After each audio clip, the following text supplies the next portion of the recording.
Welcome to the YouTube channel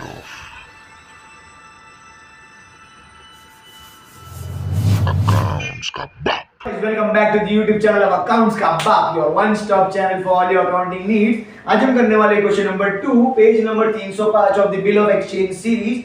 question number 2 में क्या बोल रहा है? Neha sold goods to Rohan 42,000 on 6 सितंबर 2019. सर, नेहा ने माल बेचा रोहन को. नेहा माल बेच रही है तो नेहा कौन होगी? ड्रॉवर. और रोहन माल खरीद रहा है. बायर कौन होता है? ड्रॉवी होता है. अपन को है ना, देखो नीचे बोल रहा है show journal entries in the books of Neha and Rohan.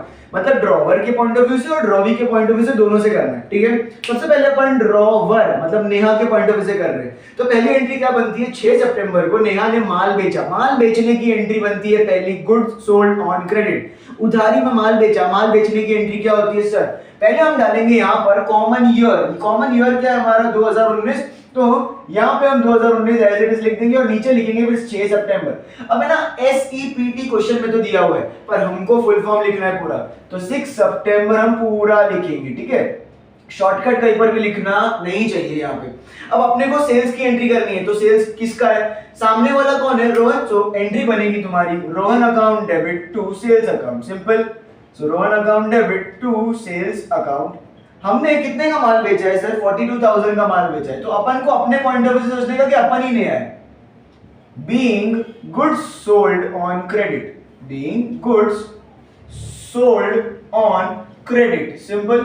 अच्छा, मैंने यहाँ पे एक लाइन मारी है, मतलब आपको एक लाइन लीव करनी है. ओके, नेक्स्ट है Neha drew a bill of exchange at 3 months for the amount which was accepted by Rohan. अब देखो क्या हुआ कि हमने रोहन को माल बेचा 42,000 का, उसने अपन को उधारी बोला है तो हमने उसको 3 महीने का बिल बना के बोल दिया कि भाई 3 महीने के बाद मुझे इस बिल का पैसा दे देना. तो अब बिल ड्रॉ एंड एक्सेप्ट हो रहा है. तो बिल ड्रॉन एंड एक्सेप्टेड की एंट्री उसी दिन पर हो रही है.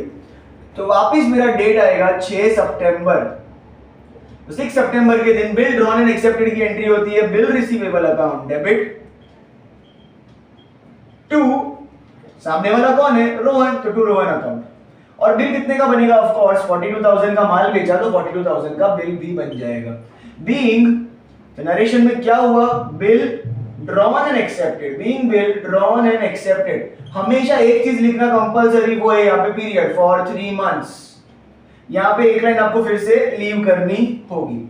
नेक्स्ट आपको बोल रहे हैं Neha discounted the bill with her bankers at 41,000. अब मैं नेहा हूं, मुझे मतलब वैसा लड़की मत समझना, मैं नेहा हूं तो मुझे क्या हुआ ना, पैसों की जरूरत पड़ गई. तो मैंने क्या किया? बैंक के पास गया और बैंक वाले को बोला देखो भाई मेरे पास 42,000 का बिल है, तो मुझे अभी के अभी पैसा दे सकता है क्या?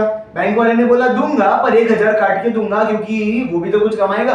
तो बिल डिस्काउंटेड विद बैंक की एंट्री क्या बनती है? और उसका कोई डेट नहीं बोला है. जब कोई डेट ना बोला हो तो आप क्या करोगे? प्रीसीडिंग डेट, मतलब इसके पहले वाली एंट्री की डेट लोगे जो कि है 6 सितंबर. तो 6 सितंबर को बिल डिस्काउंटेड विद बैंक की एंट्री होती है bank account debit discount account debit to bill receivable account. To bill receivable account. Simple. अब बताओ बिल कितने का था? सर बिल था 42,000, तो क्रेडिट में पहले 42,000. उसके बाद अपने को बैंक वाले ने कितना दिया? तो अपने खाते में 41,000. तो 1,000 क्या किया उसने? डिस्काउंट खाता. हो गया बैलेंस. सो इधर लिखेंगे being bill discounted. Being bill discounted with bank. Okay, एक लाइन फिर वापस से लीव करना है. आगे बोल रहा है ऑन द ड्यू डेट. सबसे पहले ड्यू डेट कैलकुलेट करेंगे. 6 सितंबर को देखो बिल बना है तो 3 महीने के लिए 6 सितंबर से अक्टूबर, अक्टूबर से नवंबर, नवंबर से दिसंबर, 6 दिसंबर आ जाएगा. उसके ऊपर 3 ग्रेस डेज ऐड करेंगे तो 7, 8, 9, 9 दिसंबर आ जाएगा. तो your 9 December will be the due date. So 9 December. अच्छा, इस दिन हुआ क्या? सर इस दिन आपको बोला है कि the bill dishonoured and the bill and bank paid 300 as noting charges. Sir bill, हम पैसा मांगने गए रोहन से, रोहन ने बोला हमारे पास पैसा नहीं है और बिल को डिसऑनर कर दिया. तो पहले चेक करो कि बिल है किसके पास. सर बिल हमने बैंक को दिया हुआ है, मतलब पैसा मांगने कौन जाएगा? बैंक. अच्छा, डिसऑनर का एक ट्रिक था. क्या? ड्रॉवी अकाउंट डेबिट होगा हमेशा टू बिल है जिसके पास, नाम है उसका खास. तो ड्रॉवी कौन है? सर ड्रॉवी है रोहन, तो Rohan account debit. Rohan account हुआ डेबिट टू बिल है जिसके पास, नाम है उसका पास. बिल किसके पास है? बैंक के पास. तो यहां लिखेंगे हम टू बैंक अकाउंट. ओके. अच्छा, कितने का बिल था? 42,000 का बिल. तो 42,000 का. अच्छा एक सेकेंड, एक और चीज यहाँ पे आपको बोला है नोटिंग चार्जेस चार्ज होना है. अच्छा, बिल जब भी बैंक के पास हो और नोटिंग चार्जेस लग जाएगा तो आपको क्या करना होगा, नोटिंग चार्जेस का कुछ अलग से एंट्री नहीं करना होगा, आपको बिल के अमाउंट के अंदर ही नोटिंग चार्जेस का अमाउंट इंक्लूड करना होगा। तो देखो 42,000 का बिल था और आपको 300 रुपए का नोटिंग चार्जेस लग रहा है, तो यहाँ पे आप डायरेक्टली 42,300 रुपीज लिख दोगे। Okay, so being bill with bank dishonoured, आपको वो डिसऑनर हो गया, and noting charges incurred.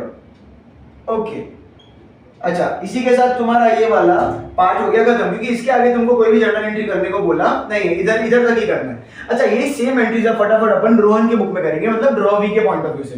So in the books of drawee common date तो 2000 जो ईयर है, कॉमन ईयर वो 2019 ही रहेगा। अब जो पहली एंट्री है वो क्या बन रही थी, यहाँ पर नेहा ने माल बेचा था 6 सितंबर को, तो यहाँ पे 6 सितंबर पहले लिख देते डेट। अभी अपने को क्वेश्चन की जरूरत भी नहीं है, 6 सितंबर का डेट लिखा। अगर नेहा के लिए सेल्स था तो रोहन के लिए क्या होगा, वो परचेज होगा। तो परचेज की एंट्री क्या बनती है, परचेज अकाउंट डेबिट टू, सामने वाले का नाम क्या है सर, सामने वाले का नाम नेहा है, तो टू नेहा अकाउंट। माल कितने का हमने खरीदा इस बार, 42,000। बीइंग इस बार आएगा गुड्स परचेज्ड ऑन क्रेडिट, एक लाइन आपको क्या करना है, लीव करना है। अब उसके बाद यहाँ पे क्या हुआ था, बिल ड्रॉ एंड एक्सेप्ट हुआ था, मतलब बिल बना था। तो ड्रॉवी के बुक में डेट सेम टू सेम आएगी 6 सितंबर। ओके, सो ड्रॉवी के बुक में बिल ड्रॉन एंड एक्सेप्टेड की एंट्री बनती है ड्रॉवर अकाउंट डेबिट, मतलब Neha account debit to bill payable account, Neha to bill payable account. अच्छा, बिल कितने का है, 42,000 का, उतने का ही माल हमने खरीदा, उतने का बिल बना के उसको एक्सेप्ट करके दे दिया। अच्छा, जैसे ड्रॉवर के बुक में आपको क्या लिखना होता है, ड्रॉन एंड एक्सेप्टेड, वैसे ड्रॉवी के बुक में आप क्या लिखोगे, बीइंग बिल एक्सेप्टेड।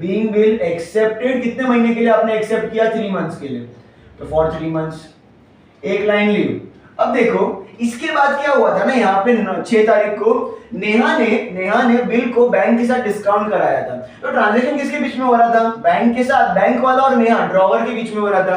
पर अपन कौन है यहाँ पे, रोहन है, रोहन का कोई लेना देना होगा क्या, नहीं। तो यहाँ पे 6 सितंबर को अपन लिख देंगे नो एंट्री, अपनी बुक में उसकी कोई भी एंट्री नहीं आएगी। तो कैपिटल लेटर्स में यहाँ पर नो एंट्री लिखा, डैश डैश, एक लाइन लीव। अब क्या हुआ, ड्यू डेट के दिन बैंक वाला मेरे पास पैसा मांगने आएगा। अब बैंक वाला जब मेरे पास पैसा मांगने आएगा तो मैं क्या कर रहा हूँ, डिसऑनर कर रहा हूँ ना, मैं रोहन हूँ, और नोटिंग चार्जेस इनकर। तो देखो जब भी बिल डिसऑनर होता है और नोटिंग चार्जेस इनकर होती है ना, तो ड्रॉवी के बुक में एक फिक्स एंट्री होती है। तो पहले तो ड्यू डेट क्या थी, 9 दिसंबर, देखो यहीं पर अपन ने कैलकुलेट किया। सो 9 दिसंबर की डेट डालेंगे अपन, और ड्रॉवी के बुक में एंट्री क्या करने का, मस्त, बिल पेएबल अकाउंट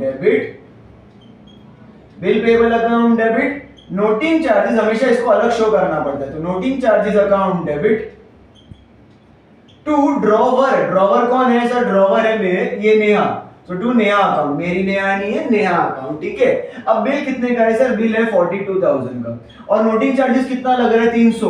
तो अब हमें एज अ रोहन नेहा को कितना चुकाना पड़ेगा, 42,300 चुकाना पड़ेगा, इसके लिए नेहा में 42,300 आ गया। So being bill dishonoured and noting charges incurred, इसी के साथ तुम्हारा ये दोनों पॉइंट ऑफ व्यू से सम खत्म हो गया। फटाफट स्क्रीनशॉट ले लीजिए।